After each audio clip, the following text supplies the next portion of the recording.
Alright, what is up you guys, and welcome back to the Progressive Skills in English Level 3 coursebook. In today's recording we're going to be going over the reading section, right? So let's hop right in.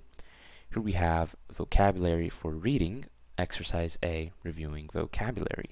So in this exercise we're basically just going to try and find the pairs of opposites, right? So number one, what is the opposite of waste, you guys? What do we have here? So we'll use the word use, right? So you could waste something or you could use it. Number two, we have either. We'll use neither, right? That's the opposite of either. Then we have agree. So for agree, we'll say refuse, right? So agree, refuse. Number four, current. Okay, so for current we'll say previous, right? Where's previous? Right here. Current, previous. Something happening right now and something that already happened. What do we have? We have remember. Remember, obviously, forget. That's the opposite. And then we have beautiful. For beautiful, we'll say ugly. Again, it's already there, so beautiful, ugly. Calm. Okay, what about calm? We'll probably say stressed, right? So calm, the opposite of calm is stressed. Then we have confident. For confident we'll say doubtful, okay? Doubtful, you're not so sure anymore. So confident, the opposite of that is doubtful. And then we have work. Work, we have rest, and obviously attend, miss. So you either attend a lecture or you miss it, okay? Work or rest, okay? So pretty simple exercise. Let's move on. Here we have predicting prepositions and context, right? So prepositions like of, to, with, through, with, on, you get the idea, right? So here we have some missing prepositions in each sentence. Let's try and write them down correctly. So we have one, people sometimes don't approve dash the actions of a friend. We'll probably use of in this case, right? So people sometimes don't approve of the actions of a friend. Number two, the scientists thought dash a possible solution. I think in this case we're going to use of as well. Okay, let's go back dash the first problem. Let's go back, we'll use to. Okay, so to the first problem. Let's go back to the first problem. Number four, how can we deal dash this issue? So how can we deal with, that's correct, oops, with this issue. So how can we deal with this issue? 5, let's work dash an example. In this case we'll use the word through. Let's work through an example. Okay? Number 6, the researchers had to come up dash another idea. So we'll say it had to come up with another idea. Number 7, if you are sure that you are right, you should stick, again, we'll use to in this case. So, to your opinion. If you are sure that you are right, you should stick to your opinion. Number 8, many people agree dash this point of view. Many people agree with, with this point of view. So again, many people agree with this point of view.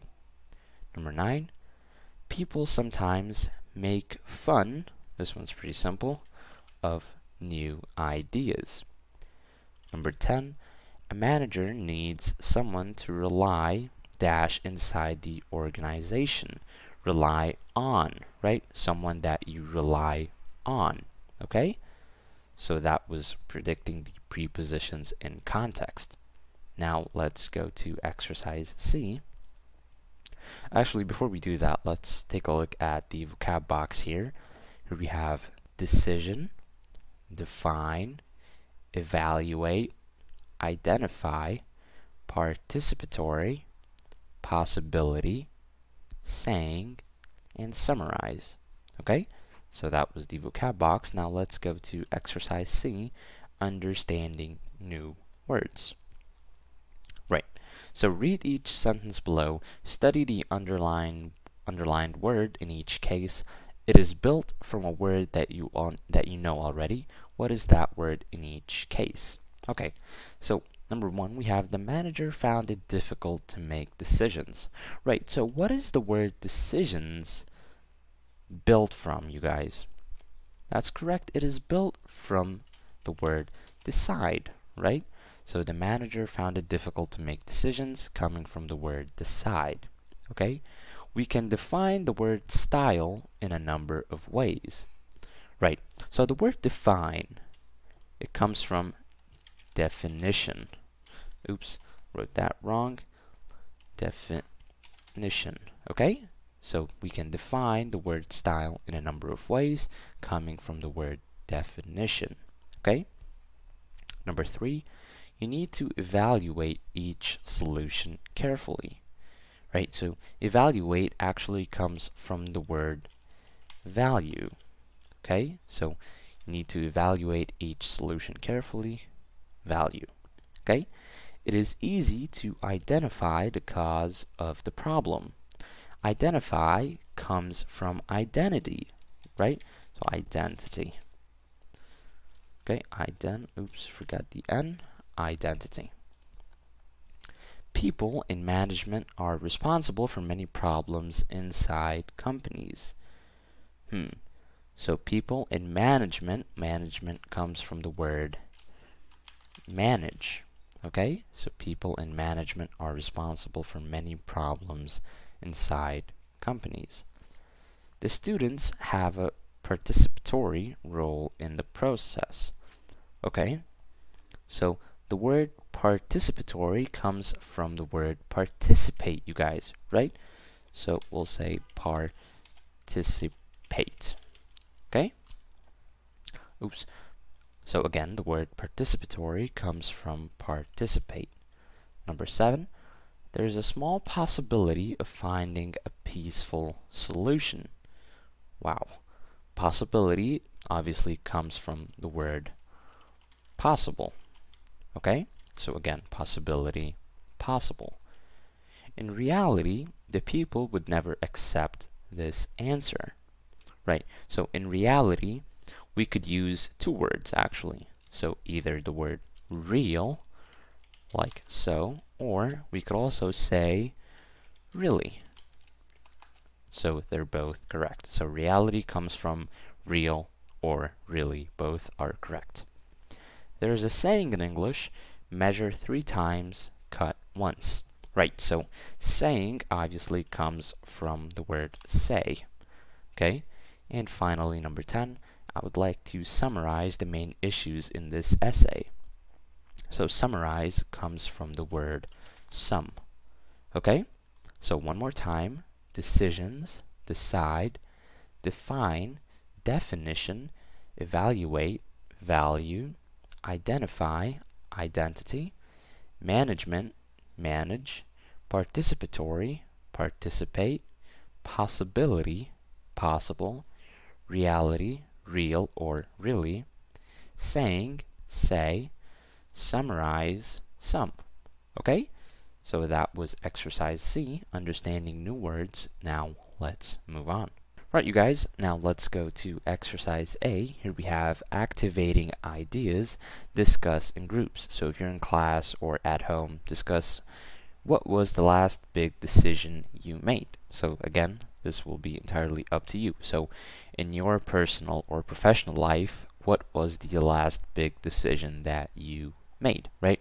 Was it maybe going to college? Was it maybe spending, I don't know, a couple $1,000s on something worth it, buying a new house? I don't know, whatever. How did you make the decision? What went into your thought process when making the decision? And finally, Do you regret the decision now? Do you regret it? Why do you regret it? Always ask yourself these questions.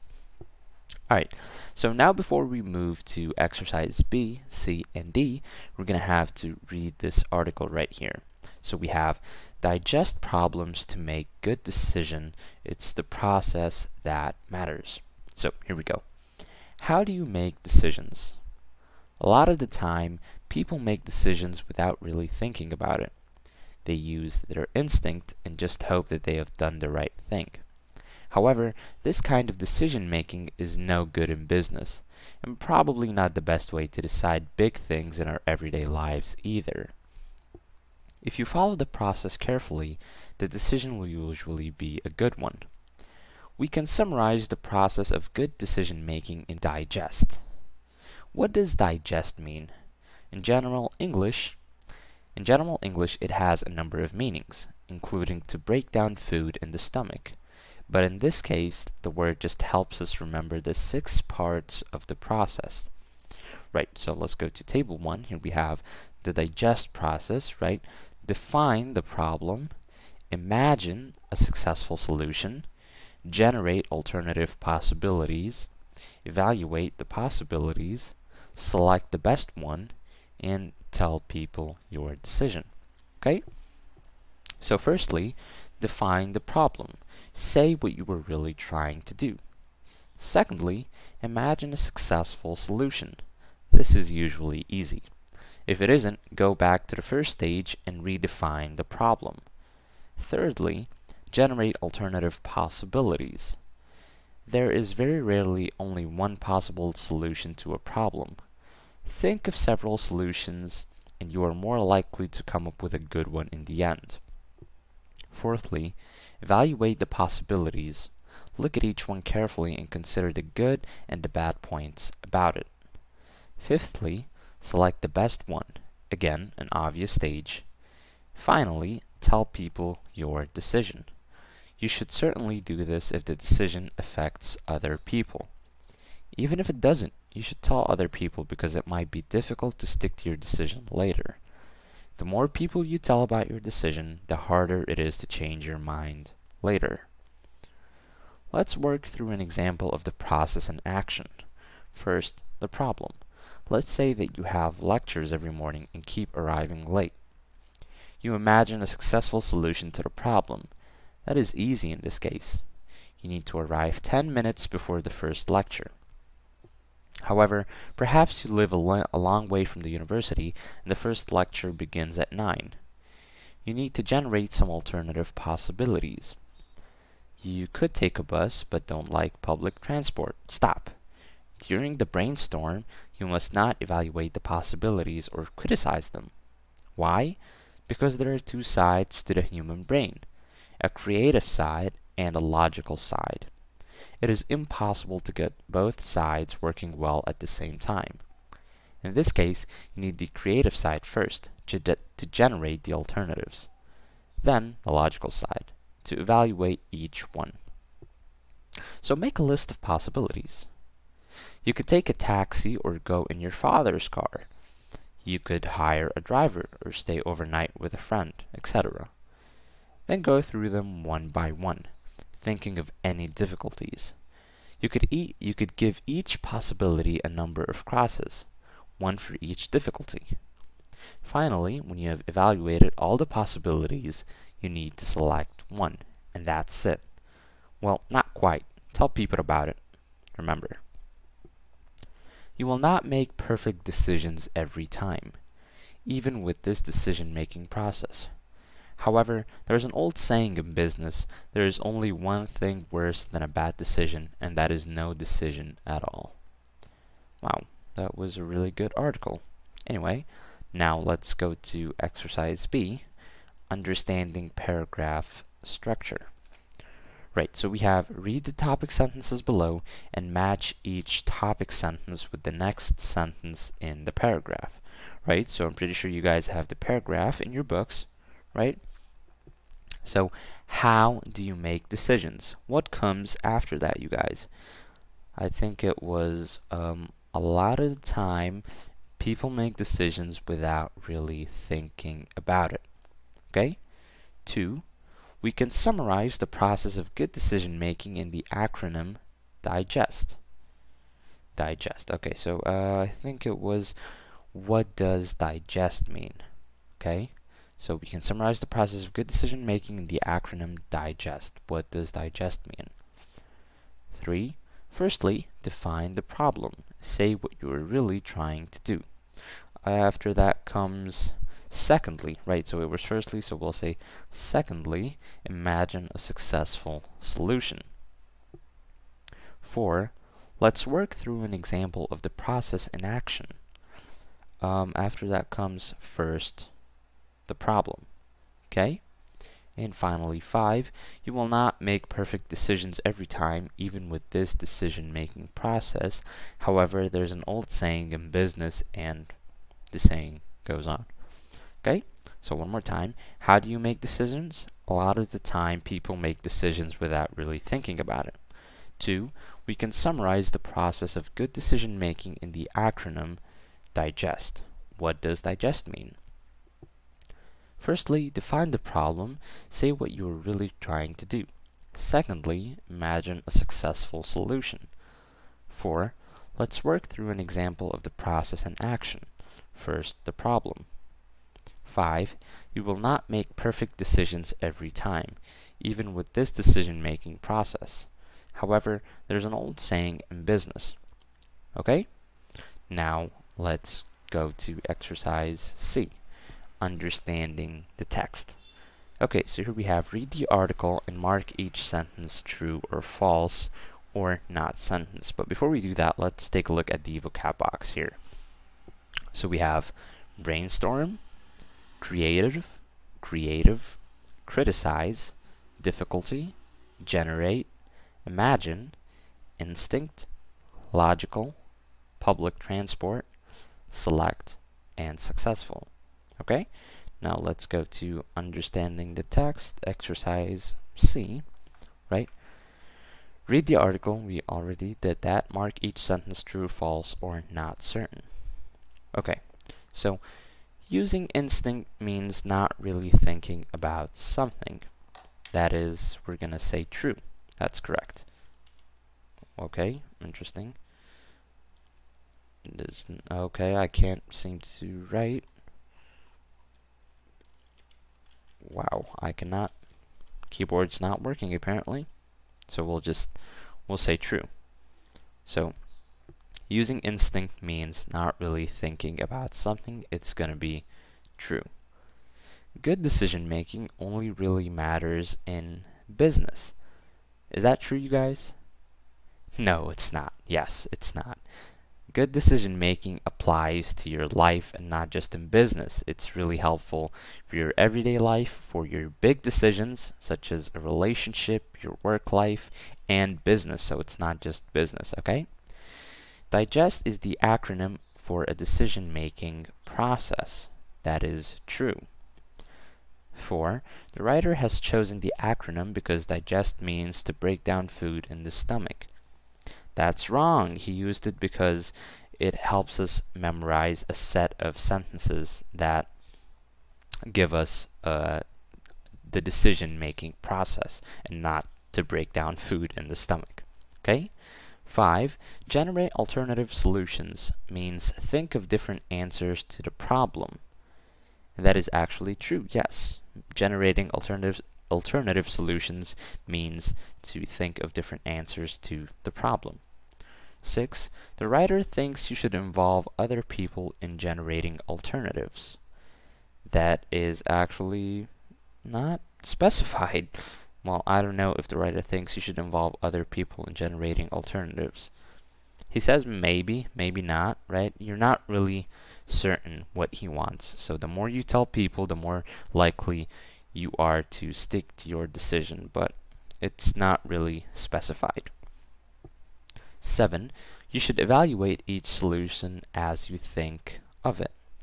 This is actually false, right? We should not evaluate each solution just as we think of it quickly. The creative side of the brain is the left side. Again, this is not specified. The writer said that there's a there's two sides to the brain. The creative side is one of them, but he didn't say which side it was. The last stage of the process is selecting the best solution. That is false. The last stage of the process is not selecting the best solution. Right. Actually, the last stage is telling people. Remember? Telling people your decision and not selecting the best solution. The writer thinks it's better not to make a decision than to make a bad one. This is false. The opposite is true, like we heard on the business saying that, you know, a bad decision is better than no decision at all. So vice versa here. So this will be false. Okay? So that was alright, you guys. So now let's move on to the next page. Here we have exercise A, reviewing vocabulary. Complete each part of the digest approach. You guys remember the acronym digest? Well, if you remember from the article, we had define the problem, remember? And then it said imagine. What was after that? It was a successful solution. So imagine a successful solution. Number 3 was generate alternative possibilities. 4, evaluate the possibilities. 5, select the best one. And finally, tell people your decision. Okay? Let's go. Let's take a look at the vocab box before we move on. We have acronym, bold, bracket, dash, giveaway, italic, objective, set, speech mark, and suspension dots. Okay, and you guys are going to understand what all of these mean in a second. Right, so let's go to exercise B. We have identifying a new skill. So read skills check 1. What are non-text markers? Okay, let's go to skills check 1. Here we have sometimes marks in a text tell you something important about information. And what do I mean by marks here? I'm talking about when you see brackets, when you see a speech mark, like quotation marks, for example, like here, words in italic, in the italic font, words in bold, an acronym, like digest, and suspension dots, okay? All of these are examples of non-text markers. Okay, so you gotta understand they're not text, but they're markers around the text. Okay, so now let's see what each one of these does. So the first marker is brackets, right? When you see words in brackets, it usually means that this is extra information. Let me actually go back to the article, and I'll be referring to this article a lot as we go. So here we have, if it isn't, go back to the first stage again and redefine the problem. You can see this sentence right here is in a bracket. Why? Because this is all extra information. He doesn't have to say it, but it's extra information just in case, you know, you don't find, if it's not easy, go back to the first stage again and redefine the problem. Okay? And then we have dash. Just a simple dash usually means that the next information is going to be a definition or it's going to be an example. Okay? So a simple dash means that the information after is going to be either a definition or an example. Okay? What about speech marks? For example, quotation marks, etc. What do these usually do? Well, it could be referring to actual speech, right? It could also be referring to something that someone has said before, okay? When you're quoting someone, hence the name quotation marks, right? It could also mean a definition, right? Or it could just simply mean that it's an unusual use of the word, okay? Now let's go to italics.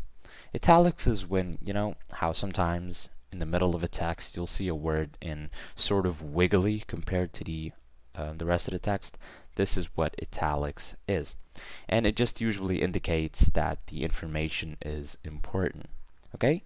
Same thing goes with bold. You'll see sometimes up on top the topic name is usually in bold, and that's simply to get your attention. It usually means that the information is important. And then after that we have acronym. Acronym is basically a word right, or a couple of letters joined together that have a stand for meaning. For example, it could be a name of an organization or idea, like digest. In this case, it was an idea, right? UNICEF, for example, an organization, and we'll talk a little bit more about that in a second. And finally, when a word and then those 3 suspension dots, this means that the sentence is not complete. So instead of a full stop, 3 suspension dots means that this sentence is not complete yet. Okay? So now that we have a general understanding of what non-text markers are, let's go back to exercise B. What are non-text markers? Okay, so based on what we just understood, what are non-text markers, you guys? Well, if I wanted to put a definition on it, I'd say that they are not words themselves, right? They're not words, they are marks, such as brackets, speech marks, and font changes, like bold and italics. Okay?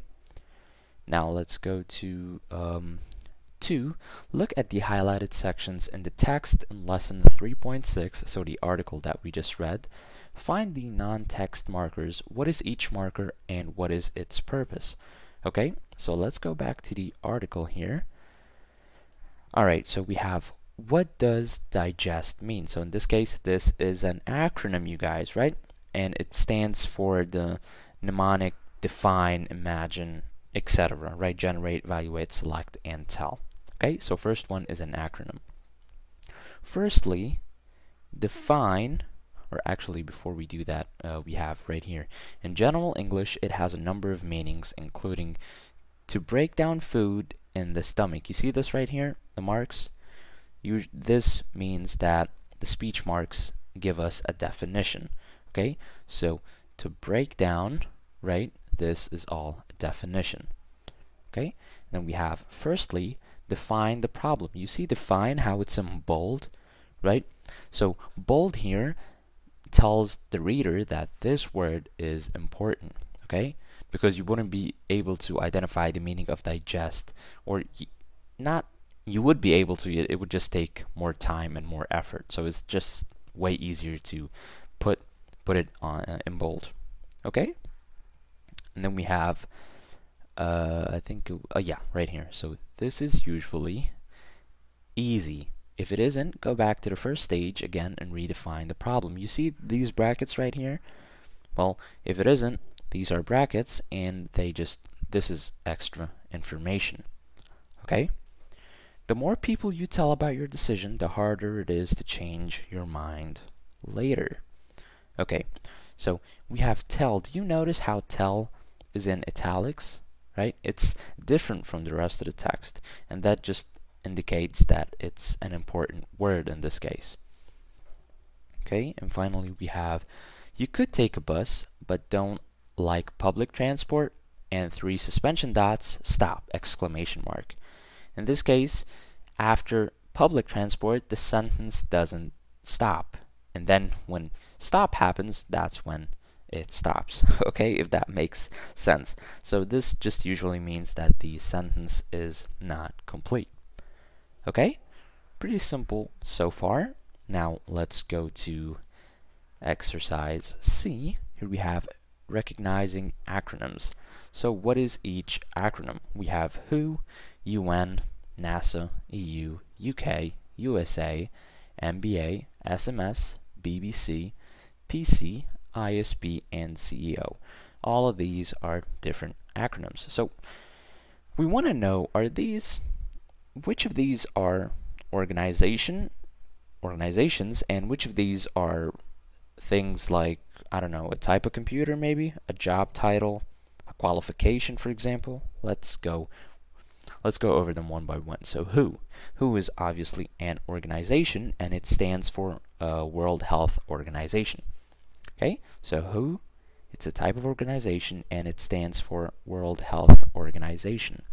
Okay, and then we have UN, again a type of organization, and it stands for United Nations. Okay, now we have NASA. NASA is obviously a type of organization, and it stands for National, I think it was Aeronautics and Space Administration. Please correct me on that if I'm wrong. Okay? Then we have EU.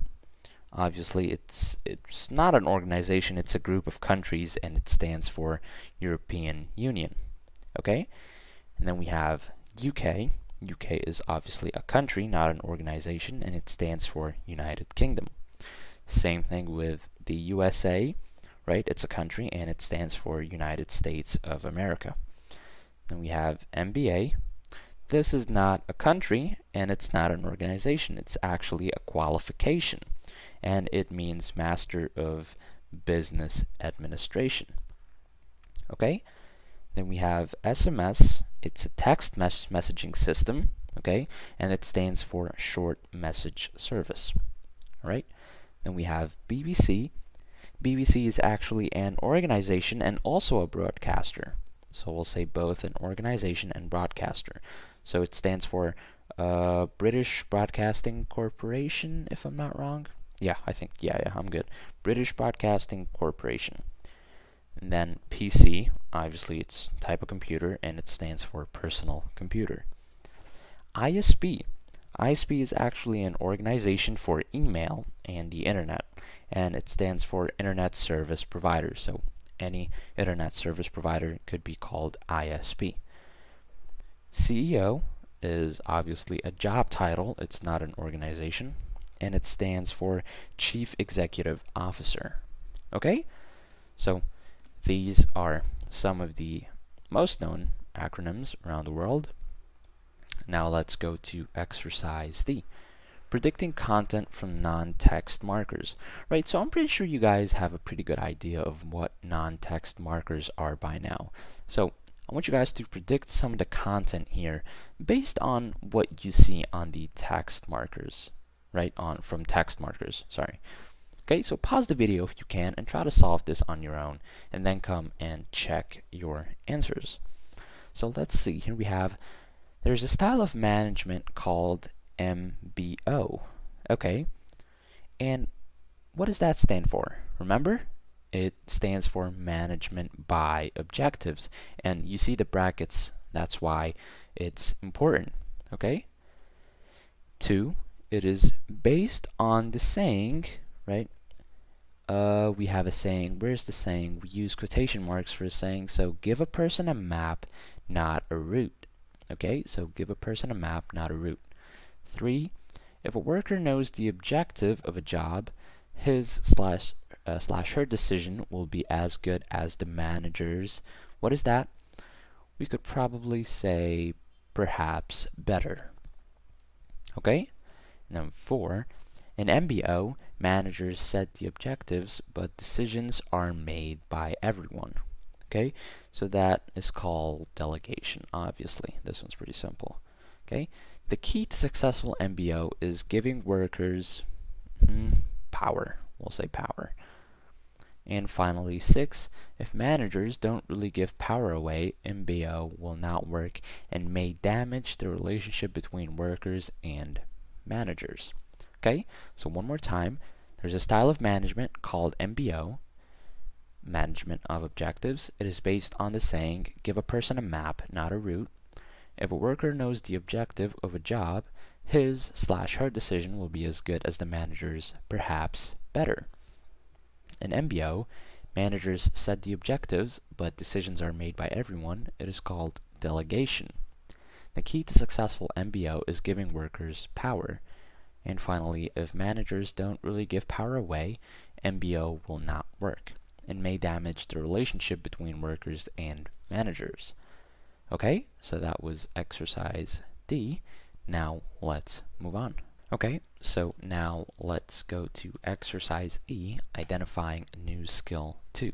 Okay, so what is missing from these sentences from the reading text in lesson 3.6?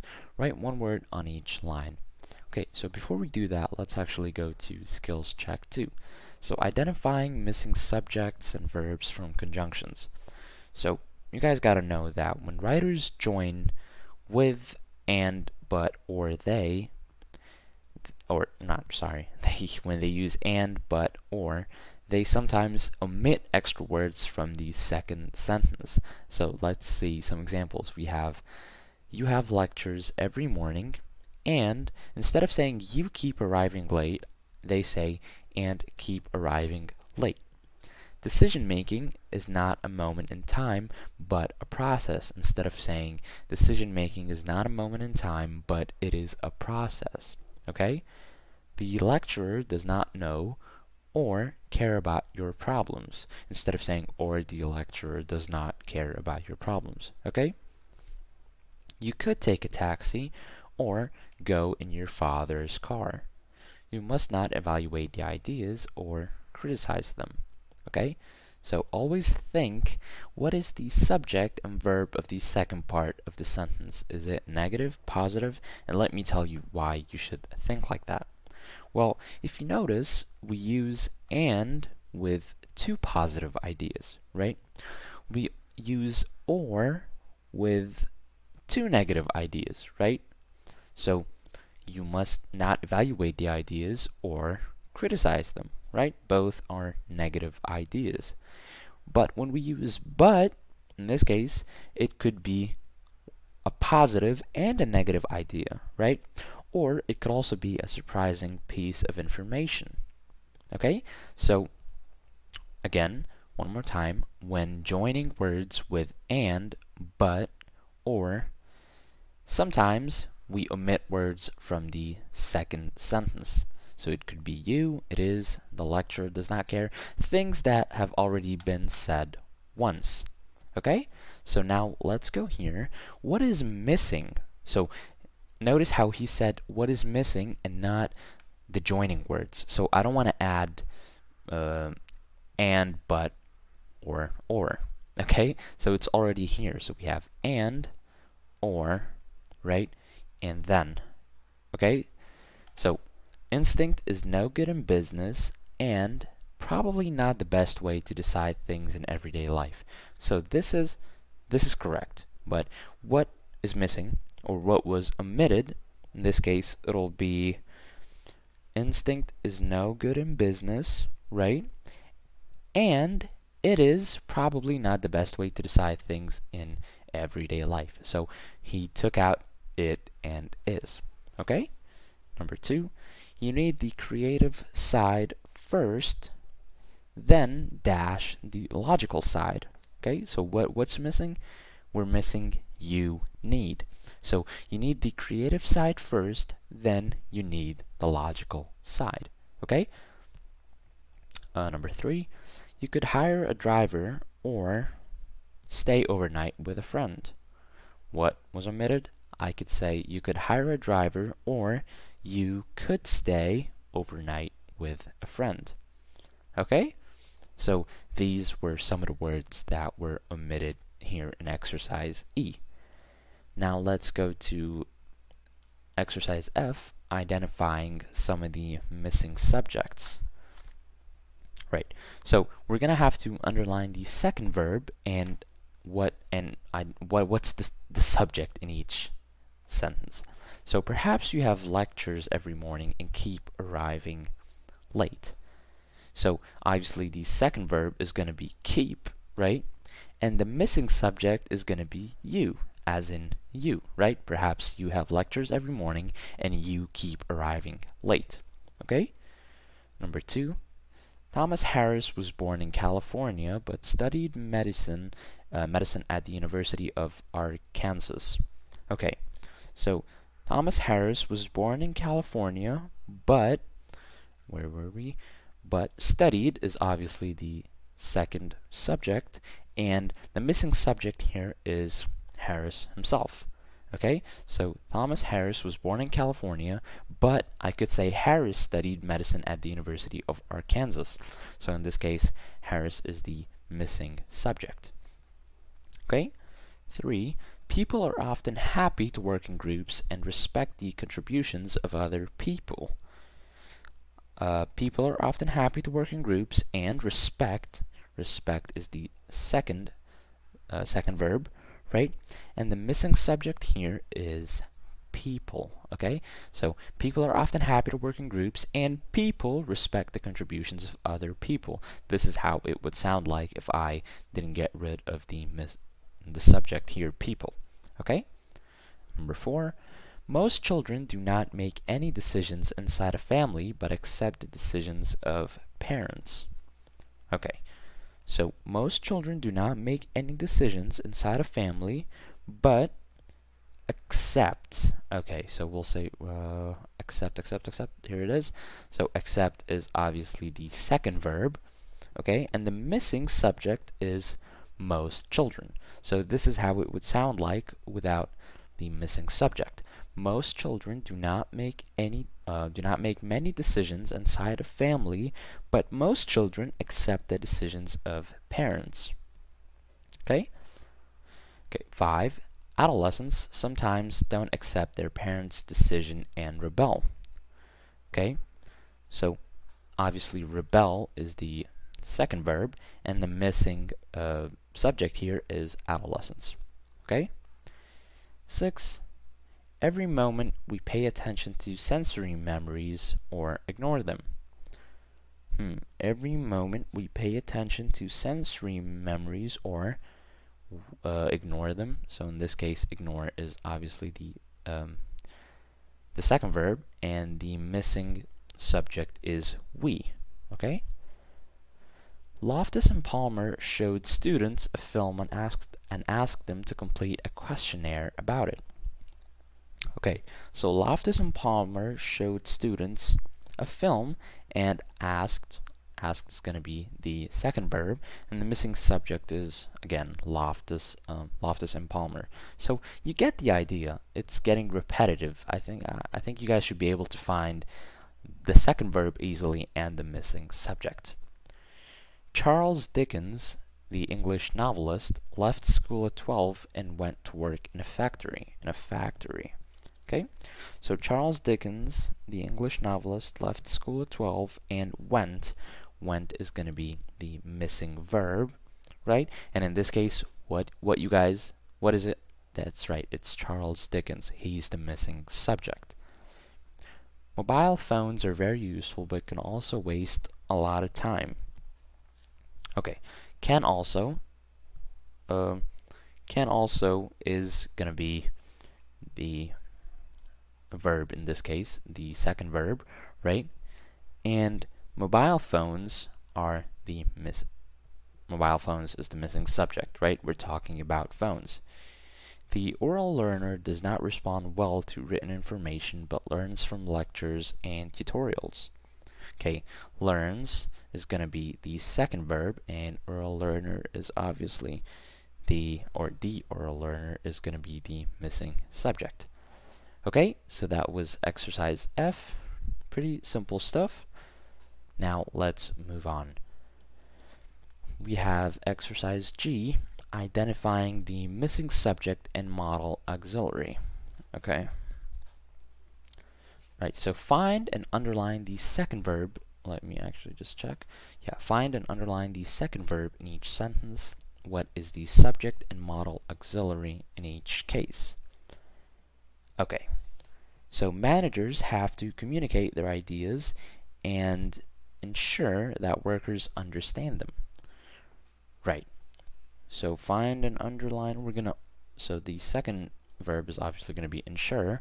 And what is the subject and model auxiliary in number 1? It'll be managers have to. So it'll sound like this.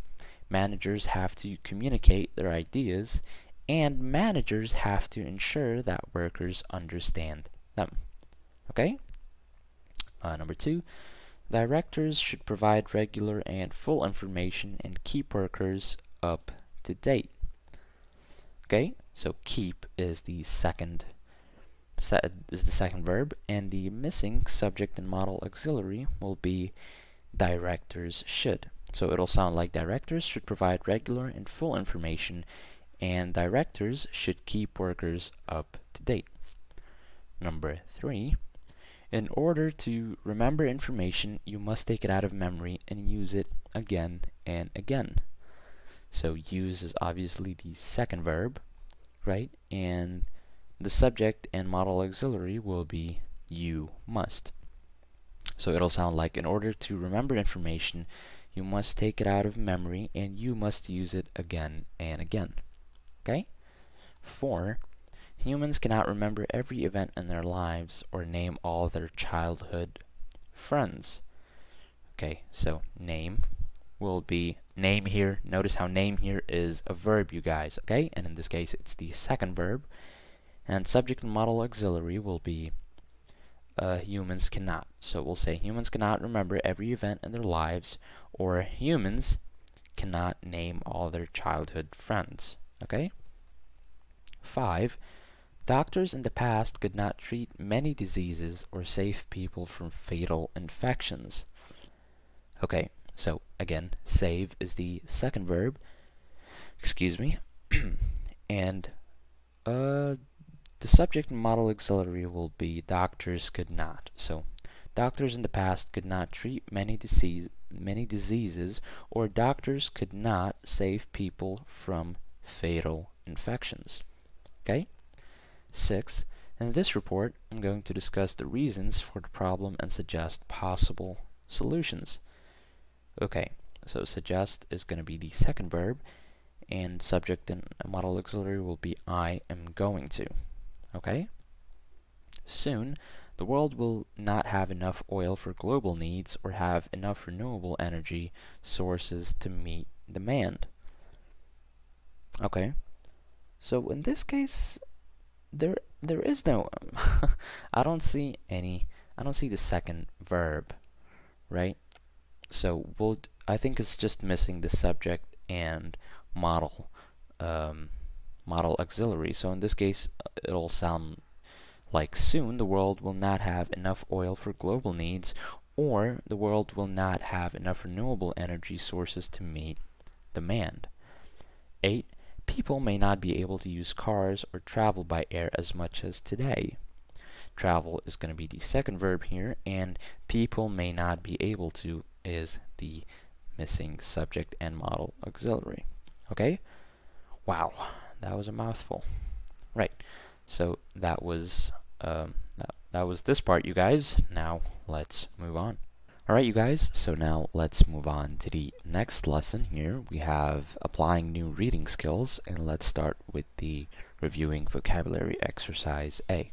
So this is just a simple exercise to review the vocabulary before we dive deeper into this reading section. So we have find a word to complete each phrase. So here we have the phrase, and we want to just link the correct word in each case. So we have first is the right, lives, thinking, saying, time, brain, thing, say, one. I'm going to go ahead and say thing, right? The right thing, such as saying the right thing to do. Okay? Number 2, every day, thing, thinking, we'll probably say lives. So everyday lives. Okay? And we have an old, you guys know the phrase an old saying. So in this case, it's correct, an old saying. When someone says, there's an old saying that, and they keep going. Okay? Number 4, the human, we'll say brain. Yeah, brain makes sense. The human brain. 5, we'll say, let's say. Okay, so let's say is the correct answer. At the same time, we can say, or at the same time, I actually said it without thinking about it. So at the same time. And 7, 1 by 1, right? And finally 8 without thinking. Just a very simple, straightforward exercise. Let's move on. Right, so exercise B, activating ideas. Read the title of the article on the opposite page. Right, so I'm going to go ahead and read the whole thing, just so we don't miss any important detail or any details, and we'll just go back to the exercises. So here we go. Are you an autocrat or a Democrat? It's all a matter of style. What is your management style? If you say, I have no idea, I'm not a manager, you're missing the point. In the first place, we're all managers of our daily lives. In the second place, we all have a normal management style. Whether or not we have a management job, your management style is the way you deal with people, particularly when you have to make decisions which involve other people. It is very important to know your style, because you may be using the wrong style at times to achieve your objectives. As you know, a good approach to decision making is the digest system. See digest in this publication. We can reveal a person's management style by asking this question: when do you involve workers in a decision? The old style of management in business was autocratic. In an autocratic style, the manager does not ask for any help or involve the workers at any stage in the process. However, nowadays, many managers use a participatory management style. They involve the workers in some stages but retain control of the decision making. In a third style, called democratic, the manager involves the workers at all stages except defining the problem and telling people the decision. This style is still unusual in business. So, what is your management style? Imagine that you have to make a decision which involves other people. For example, let's say that your tutor has asked you to organize a social event for the students in your group. You could make all the decisions for yourself or ask the other students to help you at any stage. Draw up a table, like 1, 2, and 3 on the right, and put ticks against each part of digest.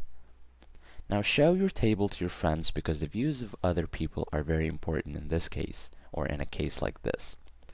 They may agree with your ticks or think that you have not been honest about your real management style. You may think, for example, that you involve people in generating alternative possibilities, but in reality, you will only accept your own possibilities and make fun of any other suggestions. So what is your real management style? Autocratic, participatory, or democratic? Once you know your management style, you can make another decision. You can decide to change your style completely or for particular situations.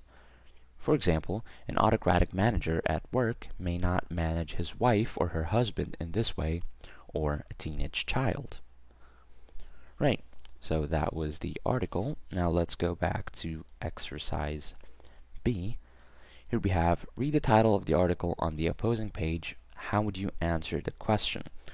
Right, so this is going to be up to you guys. So are you an autocrat or a democrat? So you guys have an idea of what a democrat is, right? And what an autocrat is. Think of it this way. An autocrat is basically that boss that doesn't tell his or her staff like he just tells his or her staff what to do without even consulting them. Like, you have to do this, you have to do this, have to do that, okay? No decisions at all. While a democrat is basically that manager that consults with his or her staff in all stages, obviously, except defining the problem and telling people the decision. Okay, so do you consider yourself an autocrat or a democrat? That's up to you. Okay? Now we have question number 2. What will the article tell you in general terms? Right, so generally speaking, we know that the article is going to talk about autocratic, right, and a democratic, and this other management style called participatory. So basically 3 different management styles and how to utilize the 3 of them in different situations if needed, right? So like we said, an autocratic, that manager that tells his or her staff what to do without consulting them. A democratic is the exact opposite. It's that manager that consults with the staff in all stages except defining the problem and obviously telling people the final decision.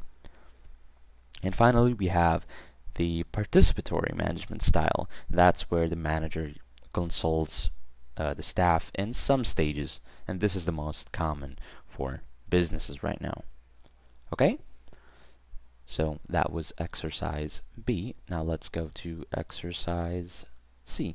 Here we have, read each paragraph and do the activities below. Okay, so what is management style, you guys?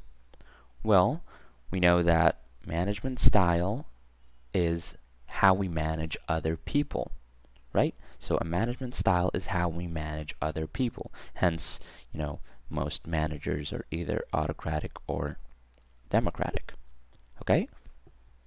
Find examples of non-text markers in paragraph 1. Why has the writer used each marker? You guys remember non-text markers? They're not text, right?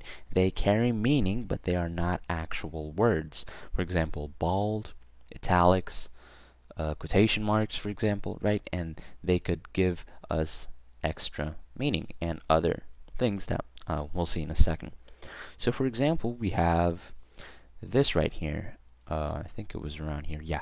I have no idea. I'm not a manager. You see the quotation marks, and this indicates that this is actually speech and not what the writer himself wants to say. He's quoting someone else. Okay? Now let's go back. One more. I think there was one here that said style and job. You see, they're both in a different handwriting or style, and that just means it's in italics actually. So that just means that these words are stressed and important. Okay? Here we have digest as well. You guys know digest. These are all capital letters, so that means it's an acronym, right? We talked about this in the previous lesson. And also here we have the 3 suspension dots, right? So that means that the actual title is longer, but to save space, they just add 3 suspension dots. Okay? Now let's go to paragraph 2. What do the workers do in each style of management? Well, we already did that, so we're just going to go over it quickly. So in the autocratic style, they do absolutely nothing. In the participatory style, they generate and evaluate. And in the democratic style, they basically do everything except define the problem and tell people the decision. Okay? Paragraph 3. Follow the instructions in the paragraph. What is your management style? Explain your answer. Right, so this is going to be entirely up to you. So if you want to do this, you can pause the video and make these 3 tables on a piece of paper or a sticky note, and just be honest with yourself and tick the ones that suit you the best, right? Based obviously on the acronym digest. And you could even show it to your friends to say if you're really lying or not. Okay? So again, this will be up to you. Paragraph 4, follow the instructions in the paragraph. What do your friends say? This is the same exact one as 3. Again, just show it to your friends. And, get your friends or students to tell you if they agree with your assessment. Okay? Then we have paragraph 4. Why might an autocratic manager change his or her style at home? Well, because the autocratic style actually doesn't work in that situation. That is a whole different situation for an autocratic manager. Okay? Right? Pretty easy so far. Let's go to exercise D. Developing critical thinking. What are the advantages in business of each management style? So you gotta know that one might be better than the other, but there are always advantages and disadvantages when it comes to management styles. Okay, so for example, the autocratic management style, what are some advantages? Well, we could say that decisions are obviously made more quickly, right? And decisions can also be based on one idea, right? Just one way of achieving objectives, right? And what about participatory? Well, honestly, the only advantages I see are workers feel a part of the decision, right? And that's a big deal when you really think about it, because emotions play a huge role in business. And finally, democratic, well, staff feel fully involved, right? The staff are making decisions as well, so they feel fully involved, and thus they become even more motivated to finish the product or make it a better product. It depends on the business. Okay? Let's go check out the vocab box. Here we have achieve, autocratic, case, deal with, democratic, accept, honest, in reality, make fun of, retain, social event, and style. Okay, and style here means the way of doing things, right? And not style as in your fashion, right? Now let's go to exercise E, developing vocabulary. In the article, what word was used after each verb in the box? Right. So in the article, we had things for miss. We had miss the point, right? And make, I think it was make fun of or make a decision. And make fun of, yeah. Okay, make fun of and make a decision as well. And retain, it's obviously retain control, right? As in the autocratic style. And achieve your objectives, right? Change your style. Involve, we could say both involve the workers and other people. So involve other people or the workers. Organize a social event. And manage his wife or her husband. Right here, manage his wife or her husband. Okay? Number 2, what other words are commonly used with these verbs? So for miss, we could say miss the bus, obviously, miss my family. We could also say miss a chance, right? We could also say miss an opportunity, miss the ball. All of these are different examples. And they're pretty common as well. All of these are common phrases. What about make, you guys? We could say make a meal, make a cup of coffee, make a mistake, make a comment, make a suggestion, or make an arrangement. These are all good examples. What about retain? We could say retain facts, we retain a receipt, retain an invoice, retain water, or retain just any liquid basically. Okay? And achieve, you could say achieve results, achieve a good rate, achieve success, and achieve a record. Okay? Now let's go to change. We could say change money, appearance. We could say change your mind, change your opinion, your clothes. I mean, the phrases are endless with this one. Change jobs, change your phone number, change money, change the subject. All of these are good examples. Involve. For involve, we could say involve everyone, involve children, involve yourself. Organize, we could say organize people, organize work, organize a party, organize your thoughts, and organize information. Okay, and finally, for manage, we could say manage an organization. We could also say manage a business, manage the staff, manage the employees. Okay, so these were all different, different phrases, different examples, and of very common phrases used with these verbs. Okay, so that was reading, you guys, and I'll see you in the next one. Peace out.